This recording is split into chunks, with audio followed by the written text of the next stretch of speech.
Hello, welcome to Random Spontaneous Idiot. I'm going to be continuing my CD collection reveal. And these are all pretty much just Weezer related things. Like, these are all Weezer related things that I have left. So if you're not really into that, you might not want to watch this. I will start with these. Alright. The Blue album. This is a really good album. It's like really, it's friendly music. And, it's just really good music. Like, I'd like to go driving around and listening to this in the summer, man. It's really good. And I've known this album my whole life. I know it more than I know myself. And then the next one is, like, kind of the opposite, but it still sounds like the same guys, but it's just, like, this is such a dark album. It's kind of creepy. It's, like, weird. It's like, I'd say a lot more talented, too. Like, it just shreds, you know? I mean, it's not like metal or something, but there's these really good riffs and stuff. And this one's really good in, like, a alternative way, and also, it kind of has remnants of, like, new wave and punk, like Cars and the Ramones, and also has, like, kind of sounds like, I don't know, it's pretty original, to be honest. And there's this one, which, it's kind of like, so Pinkerton was 96, and then in 98, Matt left, and they were working on an album and starting about 98, I think, possibly after he left, and then just from 98 to 2001, they kept sending these tapes to Geffen or DGC or whatever, and they just kept turning it down because they didn't want something else to fail to sell like this. They wanted something to sell better than they ever did, you know? And so they just completely flattened Weezer and made this, which is, it's fun. It's a fun album. I listened to it, but it's just like, why would they do that, you know? They just kind of took away all the sparks that makes it Weezer. And then after the success of that one, it was kind of easier to just do what they wanted to do. And they, actually, Rivers took a lot of advice from fans on what they wanted, what they liked from Weezer, and what they liked about it, and just put this together, which is like, it's like a really Weezer version of this. Like, it's like if you took this and you just made it something great. Then next would be this, which, I go back and forth on this one. It is, I don't know, it's like, I don't remember, is it 12 or 13 songs? Whatever it is, there's only 2 songs on here that I always like. And then sometimes I like 4. But, like, the rest of it's just, like, so, it's, like, even compared to the Green album, it's, like, nothing to me. Like, I hardly ever want to listen to it. Then Red album, which is kind of, it's weird because, like, I feel like a lot of it is really, like, good and complex in ways, but there's only, like, 1 song on here that I listen to, and that one's Pork and Beans, because it sounds like it could just be on Blue album or something, but at the same time, like, the other 9 tracks just kind of bore me. And then, what I have next is Ratitude, which is, they just went all poppy on this one. This one is very, I don't know what to say about this one. The song, If You're Wondering If I Want You To, is, like, fun, and, like, it has a funny video, and I kind of like that one. I have a neat single of it. It's the best one on here, to me at least, and then the rest is just kind of not so good. Not so good, Al. Next is Hurley, which I feel like it's the same kind of thing as Ratitude, except they just tried to make it crunchy like they used to be, like the distorted power chords and stuff, which is, sound-wise, it's a little better than Ratitude, but it doesn't have, like, a song like Ratitude does, like, just a song on it that I like, even. Like, I don't ever listen to these.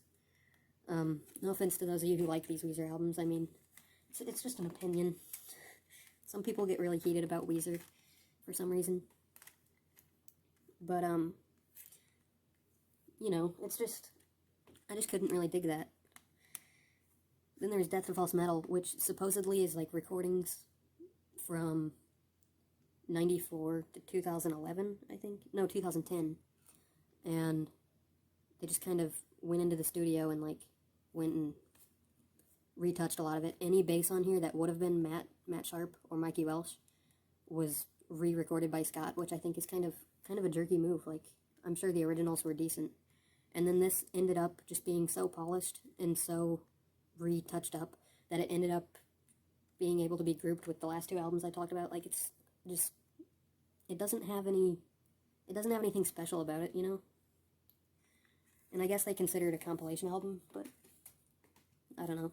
It's just, it just isn't there for me, you know? Next one is, that was such a rough patch for listening through. But then this album came out in 2014, and I feel like it just went all the way back to, like, the first four. Like, it kind of has the style, a lot of it kind of has the style of Green Album or Maladroit, but with, like, these super riffs. And then it also has, like, the character that they had on the first album. And a few bits and pieces of this has, like, the darkness of Pinkerton, like, just like, whoa, that's a strong part of that song there. So this one, really, honestly, I say it's my favorite sometimes. Really, it's probably Pinkerton or Blue. It's really tough to decide between the three. Okay, here's the next one. The next one is White, Weezer. It's just called Weezer, but people call it the White Album. I think it might actually be called the White Album, but they just didn't write it on here. And it doesn't fall far from the last one. It holds up to the first four albums and the last one I talked about, and it's just really, it's a really good one. There's a few that I thought were, like, way too, just, like, I don't know, they sounded like something somebody else would be doing, like, Thank God for Girls, and I guess Jacked Up is good, but I'm so used to hearing that remix on the deluxe edition that just is not Weezer. Like, it just sounds so far from Weezer. But the other 8 songs on here are, like, really good songs. I would check it out.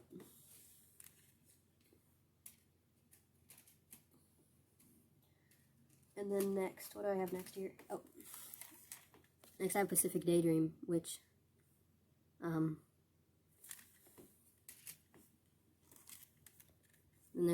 there's Teal Album.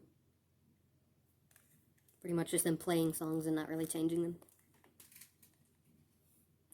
Which, I don't know, I guess they're good at covering stuff, but I like people putting their own perspective on stuff.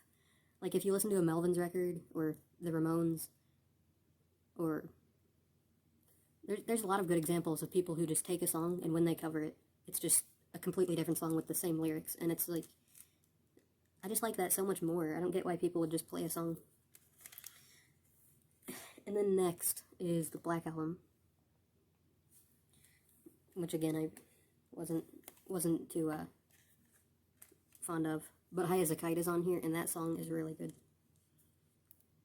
Oh, and I forgot I put this in here. I have a ticket, because I went and saw them after this album came out. Me and Ace and my brother went and saw Weezer, and it was cool. They played a lot of covers, though. And then these, I have the first and the second Scott and Rivers albums, which are, they're interesting, but I wouldn't, like, tell you, like, they're a must-have record or anything. It's just, like, they're kind of neat. Oh, and then this, I forgot to mention this. Or actually I did mention it, but I forgot to show these in my video of the records, where I showed all my cassettes also. I have this Dr. Mento 20th anniversary thing. It's like 2 cassettes. It's a ton of comedy and other weird stuff. Then I also have this Return of the Rentals cassette that my dad gave me. He found it at, like, a thrift store, and it doesn't really work anymore. I tried listening to it, like, the other day, and it wasn't that good to listen to. It was really stretched or something, and I couldn't fix it. Anyway, whoa, this one went real long. I'm gonna cut it off right here.